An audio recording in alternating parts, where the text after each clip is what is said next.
आठवण सूर्याची, साठवण स्नेहाची, कणभर तीळ मनभर प्रेम, गुळाचा गोडवा आपुलकी वाढवा. व्हिडिओ पाहणाऱ्या सर्वांना माय लाईफ व्लॉग्सकडून मकर संक्रांतीच्या खूप खूप शुभेच्छा. नमस्कार मंडळी, मी नीता आणि तुम्ही पाहताय माय लाईफ व्लॉग्स. या व्हिडिओमध्ये मी तुम्हाला आज मकर संक्रांतीची संपूर्ण माहिती सांगणार आहे. ओम ह्रीं सूर्याय नमः. तिळगुळ घ्या, गोड गोड बोला. नवीन वर्षातील पहिला सण मकर संक्रांत. नकारात्मकता घालवणारा, आपल्या जीवनामध्ये सकारात्मकता आणणारा. रवी म्हणजेच भगवान सूर्य मकर संक्रांतीला मकर राशीत प्रवेश करतात आणि मकर संक्रांतीपासून उत्तरायण म्हणजे देवांचा दिवस सुरू होतो. यावर्षीची मकर संक्रांत कधी आहे? संक्रांतीचा पुण्यकाळ काय आहे? या दिवशी काय करावे? कोणत्या गोष्टी टाळाव्यात? मकर संक्रांतीचे स्वरूप कोणते आहे? त्या दिवशी वाण, ओसा, दान कसे करावे?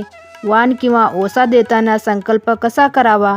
व्हिडिओला सुरुवात करण्या अगोदर तुम्ही जर आमच्या चॅनलवर नवीन असाल तर आमच्या चॅनलला सबस्क्राईब करा आणि बेल आयकॉन प्रेस करायला विसरू नका, जेणेकरून आमच्या सर्व माहितीपूर्ण व्हिडिओचे अपडेट्स तुम्हाला मिळतील. सर्वात महत्त्वाचे म्हणजे संक्रांती शुभ तिथी आहे. वर्षातील सकारात्मकता आणणारा पहिला असा सण आहे. मकर संक्रांत जवळ आली की सर्वांना प्रश्न पडतो, विशेषतः महिलांना, की संक्रांत कशावर आहे. मनात कोणतीही भीती शंका ठेवायची नाही. बऱ्याच वेळा अनेक मकर संक्रांतीविषयी अफवा पसरवल्या जातात. लोकांना घाबरवण्याचा प्रयत्न केला जातो, पण अशा गोष्टींना कोणताही शास्त्रीय आधार नाही.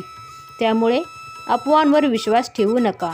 या दिवशी भगवान सूर्याची शक्य होईल तेवढी उपासना करायची आणि आपल्या जीवनातील नकारात्मकता घालवायची. संक्रांतीच्या पुण्यकाळामध्ये दाने द्यावीत, वाण द्यावं, संकल्प करावा, सेवा करावी आणि काही महत्त्वाच्या गोष्टी आहेत ज्या आपल्याला करायच्या आहेत, तर काही गोष्टी टाळायच्या आहेत. 2024 सालचं मकर संक्रांतीचं स्वरूप आता आपण बघूयात. शके 1945, पौष कृष्ण 3, रविवारी 14 जानेवारी 2024, उत्तर रात्री पहाटे 2:43 सूर्य मकर राशीत प्रवेश करत आहे. म्हणजेच मकर संक्रांत आली आहे सोमवारी 15 जानेवारी 2024 रोजी. मकर संक्रांतीचा पुण्यकाळ हा सोमवार दिनांक 15 जानेवारी सूर्योदयापासून सूर्यास्तापर्यंतच असेल. म्हणजेच सकाळी 7:17 सायंकाळी 6:20 संक्रांतीचा महापुण्यकाल असेल.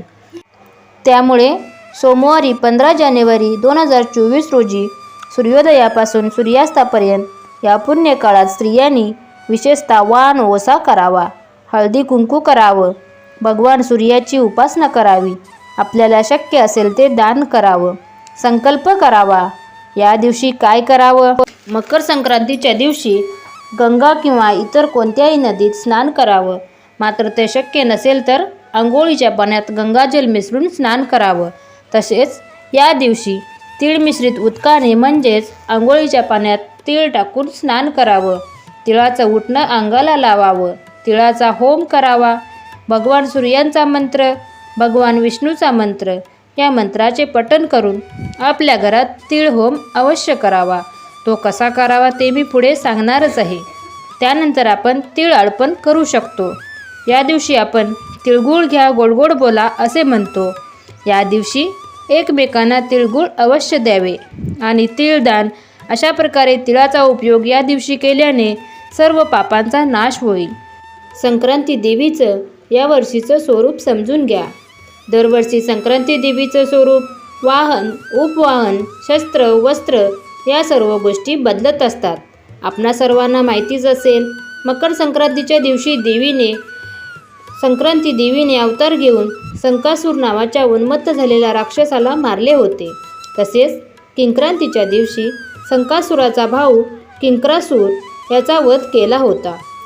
पृथ्वीवरचा अंधकार नष्ट करून प्रकाशाचा किरण देणारी मकर संक्रांत. यावर्षी सूर्याचं मकर संक्रमण विशिष्ट कर्णावर होत असल्याने संक्रांतीचं वाहन घोडा आहे, उपवाहन सिंह आहे. तसेच संक्रांतीने काळा वस्त्र परिधान केलं आहे. म्हणजेच आपण या दिवशी काळे वस्त्र घालू नका, काळे कपडे परिधान करू नका. तसेच ही शुभ तिथी आहे. कुठलेही शुभ कार्य म्हटलं की शक्यतो आपण काळे वस्त्र टाळतोच. त्यामुळे या दिवशी काळे वस्त्र घालू नका. संक्रांतीने हातामध्ये भाला घेतलेला असून हळदीचा टिळा लावलेला आहे.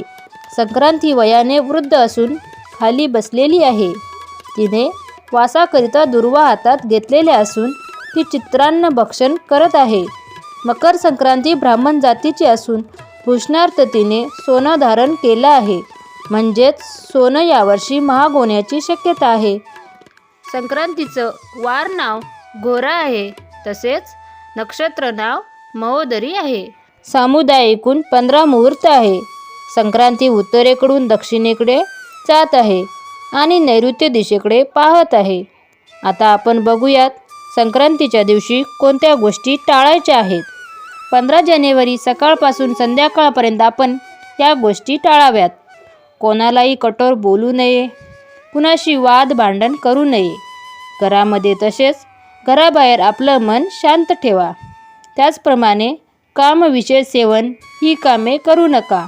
म्हणजेच आपल्याला या दिवशी ब्रह्मचर्याचे पालन करायचे आहे. मांसाहार करू नका, झाडे तोडू नका, गवत उपटू नका.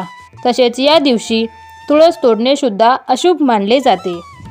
आता आपण बघूयात संक्रांती पर्व कालात स्त्रियांनी कोणती दाने द्यावीत किंवा कोणते वाण द्यावीत.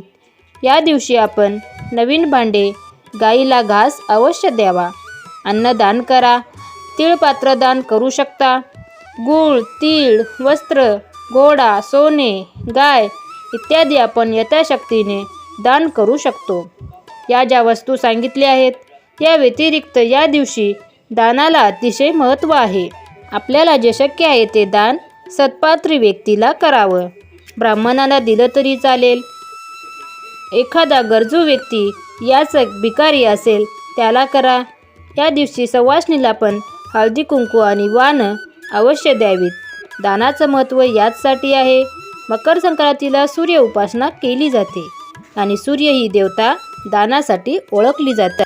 स्वतः तळपत राहून पृथ्वीवरील प्रत्येक जीवाच्या जीवनातील अंधकार नष्ट करून त्यांना जीवदान देणारा भगवान सूर्य. भगवान सूर्याचं नामस्मरण करून या दिवशी दान अवश्य करावं. आता आपण बघूयात या दिवशी दान किंवा वाण देताना संकल्प कसा करावा. आपल्या उजव्या हातामध्ये 1 चमचा पाणी घ्या. त्यामध्ये फूल, हळद कुंकू, अक्षता, एखादं फूल घ्यावं. भगवान सूर्याचं स्मरण करायचं अन म्हणायचं, हे सूर्यदेवा, मकर संक्रांतीनिमित्त संक्रांतीच्या पुण्यकाळात माझ्या घरातील कायिक, वाचिक, मानसिक, आर्थिक स्थैर्यासाठी, सौभाग्यासाठी, धनधान्याच्या समृद्धीसाठी यथाशक्ती हे दान मी करीत आहे.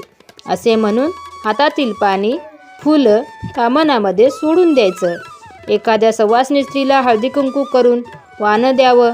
ब्राह्मण जर उपलब्ध असेल तर त्यांना दान दक्षिणा द्यावी. या दिवशी कोणती सेवा करावी. संक्रांतीचा पुण्यकाळ हा भगवान विष्णूच्या पूजनासाठी अतिशय पुण्यफलदायी मानला जातो. त्यामुळे ओम नमो भगवते वासुदेवाय नमः विष्णू सहस्त्रनामाचं पठण करा. या दिवशी आपण सत्यनारायणची पूजाही करू शकतो. कोणत्याही विष्णू मंत्रांचं यथाशक्ती पठण करावं. तसंच या दिवशी भगवान सूर्याची उपासना पुण्यफलदायी मानली जाते आणि म्हणूनच ओम ह्रीं सूर्याय नमः या मंत्राचं यथाशक्ती पठण करावं. अगोदर सांगितल्याप्रमाणे 15 जानेवारी रोजी पुण्यकाळात सकाळपासून सूर्यास्तापर्यंत तीळ होम हवन अवश्य करावा. आता आपण बघूयात तीळ हवन कसा करायचा. हवनकुंड किंवा मातीची कुंडी घेऊन, शेणाची गौरी किंवा नारळाच्या शेंड्या घेऊन शुद्ध तुपाने, कापराने हवनकुंड प्रज्वलित करायचा. हळद कुंकू, अक्षता, फुलाने हवनकुंडाची पूजा करावी आणि आपल्या काही मंत्रांचे पठण करायचे आहे. मंत्राचे पठण करताना काळे तीळ वापरावे. श्री स्वामी समर्थ स्वाहा 11 वेळा, ओम ह्रीं सूर्यदेवाय स्वाहा 21 वेळा किंवा 108 वेळा म्हटले तरी चालेल.